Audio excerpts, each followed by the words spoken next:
Hello viewers, graphics স্কুলের পক্ষ থেকে সবাইকে স্বাগতম। আমি আবদুল্লাহ রুহানি আছি আপনাদের সঙ্গে।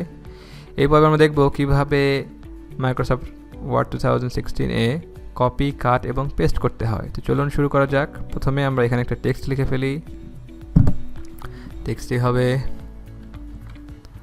গ্রাফিক্স স্কুল অফ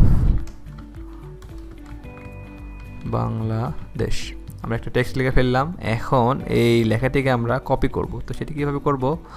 আমরা এই লেখাটিকে এভাবে বাম দিক থেকে ড্র্যাগ করে দেখুন এখানে এইভাবে ক্লিক করব। সিলেকশন করার পর দেখুন আমরা আমাদের এখানে ক্লিপবোর্ডে আমরা দেখতে পাচ্ছি কপি। এখানে যদি আমরা একটা ক্লিক করি, দেখুন ক্লিক করার সঙ্গে সঙ্গে আমরা দেখতে পাচ্ছি আমাদের লেখাটি কপি হয়ে গেছে। এখন এই লেখাটিকে আমরা যে কোনো জায়গায় পেস্ট করতে পারি আমাদের পেজের মধ্যে। দেখুন আমরা ইন্টার দিয়ে দিয়ে নিচে একটু যাই।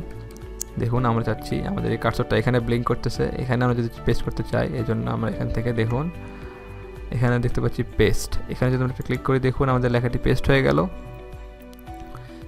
এছাড়াও আমরা কমান্ড কির মাধ্যমেও কপি এবং পেস্ট করতে পারি, এবং সেটি হলো আমরা প্রথমে লেখাটিকে সিলেকশন করব। এইভাবে করার পর আমরা কিবোর্ড থেকে Ctrl+C প্রেস করে দেখুন কপি করে নেওয়ার পর আমরা আমাদের যে কোনো জায়গায় যেটি দরকার সেখানে আমরা Ctrl+V প্রেস করার সঙ্গে সঙ্গে দেখতে পাচ্ছি আমাদের লেখাটি সেখানে পেস্ট হয়ে গেল। আমরা শর্টকাট এইভাবে আমাদের লেখাগুলোকে পেস্ট করতে পারি।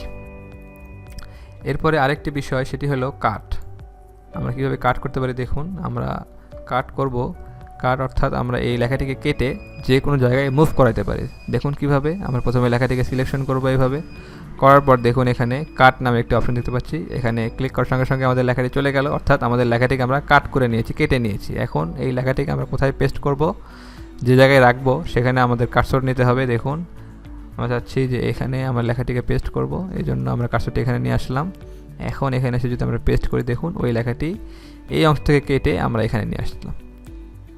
এই হলো কাট, এখান থেকে কেটে আমরা এখানে নিয়ে আসলাম। এইভাবে আমরা কাট করতে পারি। এর শর্টকাট কি আমরা শর্টকাটের মাধ্যমে কাট করতে পারি, সেটি হলো আমরা এই লেখাটিকে এইভাবে সিলেকশন করার পর আমরা কিবোর্ড থেকে Ctrl+X এই বাটনটা যদি আমরা প্রেস করি দেখুন প্রেস করার সঙ্গে সঙ্গে আমাদের এখানে আমরা এখানে পেস্ট করতে পারি। আবার যদি আমরা Ctrl+V প্রেস করি দেখুন ওখান থেকে আমরা এখানে লেখাটিকে মুভ করে নিয়ে আসলাম। এভাবে আমরা কপি, পেস্ট এবং কাট করতে পারি। তো আজকের পর্ব এতটুকুই। পরবর্তী পর্বে আবার দেখা হবে। ধন্যবাদ সবাইকে।